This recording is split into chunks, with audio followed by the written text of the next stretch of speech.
What's up, everybody? Welcome to podcast now. I'm Alex, and in this video, I want to talk about Mafia: The Old Country yet again. It's been a little while, but one of my favorite games of this year, and I always enjoy talking about it, especially when it's a pretty positive story. Now, look, we've kind of gone through the numbers. We went through the early sales data for this game, and by all metrics and by all accounts, the game looked to have done rather well. And you imagine games like this do not cost an arm and a leg. It would be pretty easy to, be able to continue going on and make your money back. And we have the actress for Isabella talking about that they've already been approved to make another game, so there's already a lot of positive. The next game's happening, so you imagine Mafia: The Old Country was a success. Well, along with the GTA 6 delay, which was the main part of Take-Two's announcement. And actually they also talked about Borderlands 4 and said the numbers were a little softer than we would have liked. In the fullness of time, we think it's going to do great. So Borderlands was included and didn't seem to do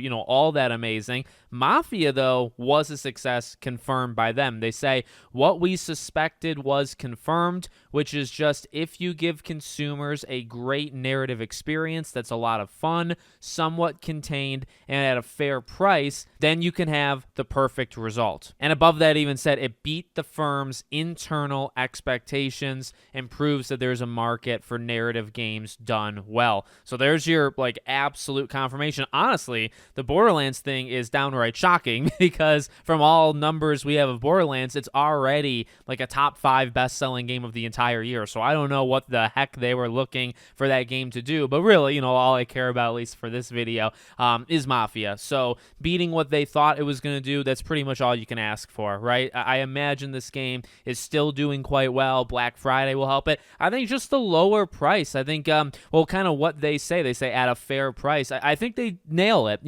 What people I don't think were willing, at least kind of the anti-Mafia: The Old Country people that I saw online, what I think they were honestly forgetting is that price, because I think people, number one, people will still pay for a 10-hour really great experience. And I know expectations are different now. I know games are hundreds of hours. I know games cost $70, $80 now. I get it. But at the same time, I look back, and it's a biasness, I suppose. When I was growing up, when I was a teenager, when I got the PS3 in '09 and got into Uncharted and Infamous and Resistance and all these games were no more than 10 hours long. The Last of Us being 13, 14 hours back in 2013 was a shocker, because Uncharted 3 was short, Uncharted 2 was short, and we paid $60 for those bad boys. And so that's kind of just the era I grew up in, where I'm okay with shorter experiences at, a good amount of money.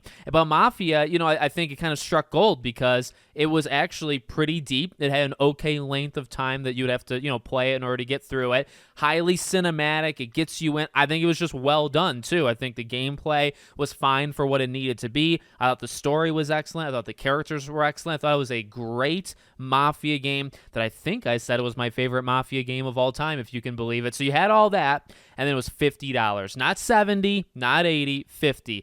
And I think that's kind of just the best. And I've said it before, actually, on social media. You give me one of those type of games every 2-3 years, I am a happy man every day of the week. Really, because if you can do a 10-hour game every 3 years and you charge $50-$60 for it, I am all in. And honestly, I have more confidence in those games than I do 50-hour games that are $70, because those games are kind of 50-50. I feel like these Mafia type games don't disappoint me as much as what I just said, the other side of things. So awesome to see. Again, one of my favorite games of the year. Probably, I keep saying all of these games are in my top 7-ish. I'm going to do a ranking at the end of the year. Mafia was pretty high. I think at the time I beat Mafia, I would have probably said it was top 3. Now, I've played some really good games since then, so I don't know if it's top 3, but it's definitely top 10 and probably top 7 or top 8. So, it's one of my favorite games. I like to see it have success, and I like to see that because it had success, because we've already kind of heard they're doing another one.